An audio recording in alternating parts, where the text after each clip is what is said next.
Virou as costas para milhões de pessoas que precisavam de vacina e ele insistindo em comprar cloroquina. Portanto, é lamentavelmente um presidente desqualificado, especialmente no tema da saúde e da proteção ao seu povo.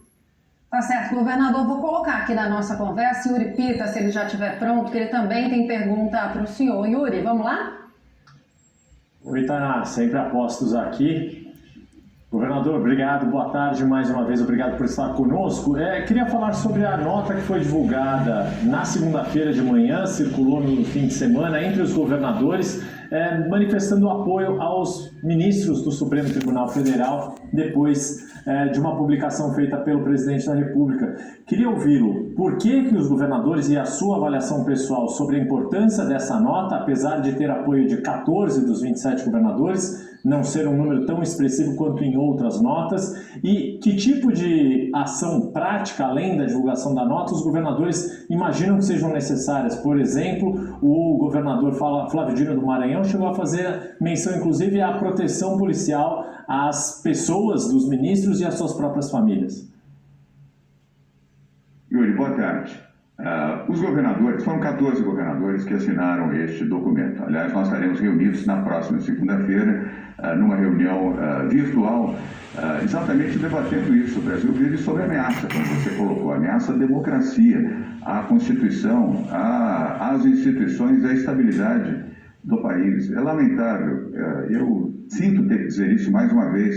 Temos um presidente que, além de negacionista, além de comprar cloroquina, não comprar vacina, além de atacar pessoas, instituições, o Pacto Federativo, desrespeitar a ciência, a medicina e a pesquisa, desrespeitar a educação, sequer na sua própria conduta, ainda ameaça a democracia, como tem feito insistentemente. E pronuncia xingamentos, palavras de baixo calão, para se dirigir aos ministros da Suprema Corte brasileira. Os 14 governadores fizeram um documento incisivo em defesa da Suprema Corte, em defesa dos seus ministros, em defesa da Constituição, das liberdades e da democracia, e também do processo eleitoral. O presidente Jair Bolsonaro, Yuri, você acompanhou os assinantes e os telespectadores aqui da CNN ao longo dos últimos meses, ameaçando várias vezes de que não teremos eleições em 2022, porque não quer eleições, exceto se for do jeito que ele quer. No voto impresso, no voto que pode ser modificado, alterado e dentro da sua própria expectativa. Típico, aliás, de um sentimento autoritário de alguém que prefere flertar com ditaduras do que abraçar o seu povo. Governador, eu vou pedir licença e pedir para o senhor também acompanhar, junto com os nossos telespectadores, a fala a qual me referi do presidente Jair Bolsonaro, e depois a gente volta nesse assunto das vacinas e discute também outras questões relacionadas a São Paulo. Vamos ver. Isso está acontecendo com a Coronavac. Ninguém tem coragem de falar. Gente que tomou as 2 doses, foi infectada e está morrendo. Mas por que está morrendo? Porque ela acreditou nas palavras do governador de São Paulo, que ele tuitou, dizendo o seguinte: quem tomar as 2 doses da Coronavac, se for infectado, jamais morrerá. E a pessoa fica em casa, né? Eu tomei as 2 doses e não vou morrer. E acaba morrendo. O que eu recomendo? Não sou médico, mas recomendo. Procure um médico. Governador, vamos explicar também aqui para o nosso telespectador, porque ele cita aí uma mensagem sua que foi publicada no Twitter até no dia 14 de janeiro, e há uma distorção na menção feita pelo presidente Jair Bolsonaro. O senhor quer trazer a sua versão?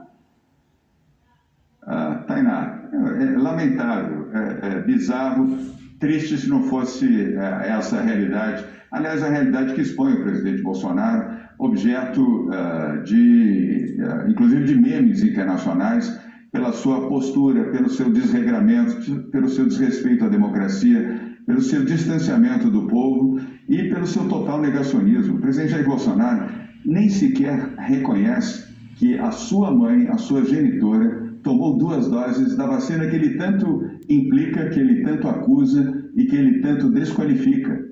É inacreditável termos um presidente da República que critica uma vacina que no Brasil já salvou milhões de pessoas, está no braço de 70 milhões, 850 mil brasileiros, e que tem salvado e protegido as pessoas contra o vírus. O vírus que ele disse várias vezes, Tainá e telespectadores da CNN, que era uma gripezinha, que era um resfriadozinho, que chamou de maricas aqueles que, como eu, como você, como os que estão em casa, usam máscaras e se protegem, que chamou de covardes as pessoas com mais de 65 anos que ficam nas suas casas protegidas contra o vírus e aqueles que tomam vacina, dizendo inclusive que quem tomasse a vacina ia virar jacaré, ia ficar louco, ia ficar demente.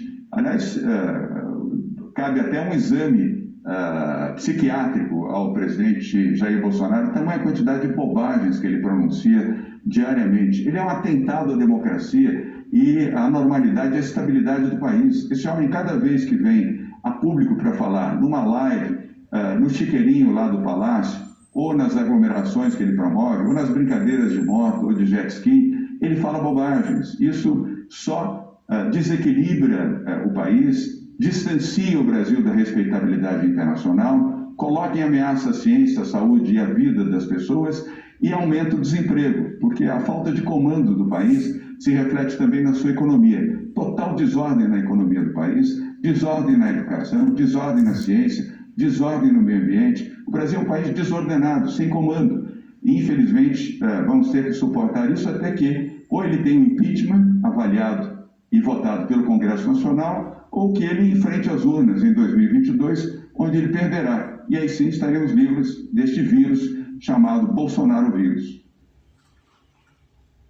Yuri, vamos lá. É com você agora. Vamos dividindo aqui. Tem mais assunto para a gente tratar com o governador. Tem bastante. Se deixar, a gente vai até o fim do jornal. Eu tenho uma lista aqui.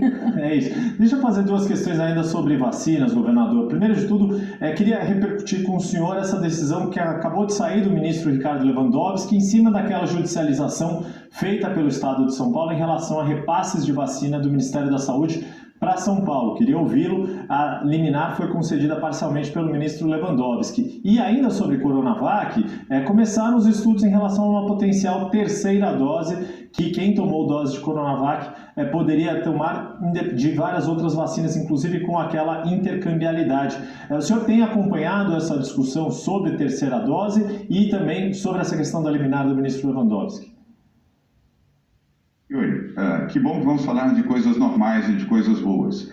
Primeiro, do Supremo Tribunal Federal, o grande guardião da justiça, da Constituição, da liberdade e da democracia. O ministro Ricardo Lewandowski deu um despacho liminar que reconhece o federalismo, portanto, reconhece São Paulo e, com isso, todos os demais 26 estados brasileiros, no chamado Pacto Federativo, que o governo federal insiste em romper sistematicamente. Perdeu, mais uma vez, o Ministério da Saúde, quando o ministro da Suprema Corte defere liminarmente o direito ao respeito ao Pacto Federativo. Isso significa, Yuri, que cabe ao Ministério da Saúde, sim, fornecer as vacinas na proporcionalidade à população dos estados, para toda a população, seja a vacina da Pfizer, seja a vacina AstraZeneca, seja a Coronavac, ou qualquer outra vacina aprovada pela Anvisa em território nacional. Mais uma vez, a manifestação do Supremo oferece tranquilidade, equilíbrio, bom senso e respeito à Constituição. Em relação à terceira dose, é um tema que está sendo analisado, sim, você tem razão, pela ciência, pela medicina, pelos infectologistas, pelos médicos, para avaliar se há de fato esta necessidade aqui no Brasil. Cada país tem um comportamento de acordo com a sua população, as condições climáticas e a aplicação das suas vacinas. Se houver essa necessidade, evidentemente, e o Programa Nacional de Imunização, assim como os programas estaduais de imunização, adotarão essa medida. Mas é preciso ter segurança de que ela é efetivamente necessária.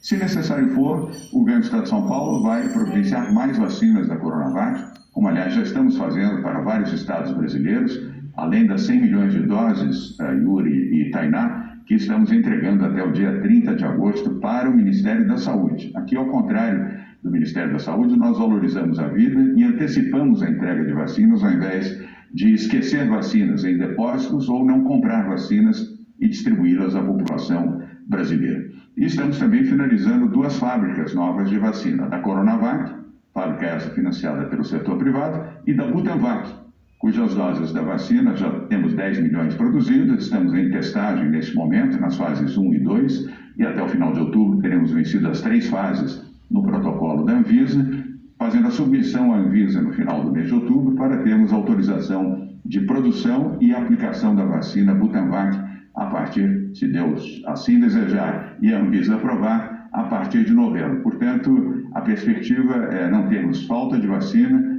ao contrário, temos vacinas eficazes e disponíveis para todos os brasileiros. Governador, outro assunto, né, do dia é a flexibilização aqui em São Paulo. A gente já mostrou como é que estão os bares, restaurantes na nossa reportagem. Agora, tem uma preocupação das autoridades, inclusive no seu governo também, com a variante Delta. O que eu ouvi foi, é preciso ainda entender qual vai ser o impacto da variante Delta nos números. E aí, alguns especialistas calculam que dentro de um mês vai ser possível definir de fato se é um impacto considerável ou não. A pergunta é se vocês no governo, junto com os especialistas do Centro de Contingência, já conversam ou levam em conta a possibilidade de um recuo num curto prazo. Tainá, nós já avaliamos o efeito da variante Delta e reconhecemos o seu risco e reconhecemos também aquilo que representa a variante Delta, porque ouvimos a ciência, que nós não negamos a ciência. Quero só esclarecer a você que a partir de ontem nós temos agora um comitê científico e não mais um centro de contingência. Temos 7 integrantes, aliás, todos os 7 integravam, participavam do centro de contingência aqui em São Paulo e agora compõem o chamado comitê científico, que aliás será apresentado formalmente amanhã na coletiva de imprensa às 12 horas e 45 minutos. Agora, esse mesmo comitê científico, assim como outros médicos, infectologistas, epidemiologistas e especialistas, indicam que a melhor forma de combater a variante Delta é vacinação, é vacinar a população, completar o processo vacinal, concluir as 2 doses com a vacina que estiver disponível, seja a Coronavac, seja a AstraZeneca, seja a vacina da Pfizer, concluir o processo vacinal. Quanto mais rápido vacinarmos, Tainá, mais rapidamente estaremos protegendo a população brasileira, seja da variante Delta, seja da P2, protegendo assim as pessoas com a vacina e, obviamente, com o resguardo necessário, ainda na utilização de máscara, álcool em gel e os hábitos de higiene e, sempre que necessário, a testagem. Governador, você sabe que aqui a gente não perde nada, né? E como eu acompanho de perto as atividades do governo de São Paulo, a gente já noticiou essa mudança mais cedo no centro de contingência. E aí o senhor chegou nesse ponto que eu queria também, que é entender como é que se deu essa mudança. Alguns ali que saíram, né, do centro, dizem nos bastidores que foram pegos de surpresa. O senhor já vinha conversando com eles a respeito disso? E como é que foi feita a escolha dos nomes daqueles que permaneceram? Tainá, todos os que compõem hoje o Comitê Científico do Governo do Estado de São Paulo integravam o Centro de Contingência do Covid-19. Inclusive, o seu coordenador geral continua o mesmo, o Dr. Paulo Menezes. O seu coordenador executivo continua o mesmo, Dr. João Gabardo. E temos mais 5 integrantes que fazem parte de nomes expressivos da ciência brasileira. Apenas entendemos que, dado ao fato de que temos um número circunstancialmente muito inferior de casos, de internações e, felizmente, de óbitos, não há necessidade de mobilizar 21 pessoas para a tomada de decisões constantes relativamente à conduta do governo nessa área de saúde. Um grupo de 7, portanto, 1/3 deste número, é equivalente também às necessidades atuais. Isso significa respeito pela ciência. Aos que permaneceram, aliás, nós solicitamos que os próprios membros indicassem os seus 7 representantes. Eles preferiram que o governo fizesse a indicação e foi o que fizemos. Aliás, os 7 nomes serão anunciados amanhã publicamente, mas os 2 coordenadores seguem exatamente os mesmos, Tainá.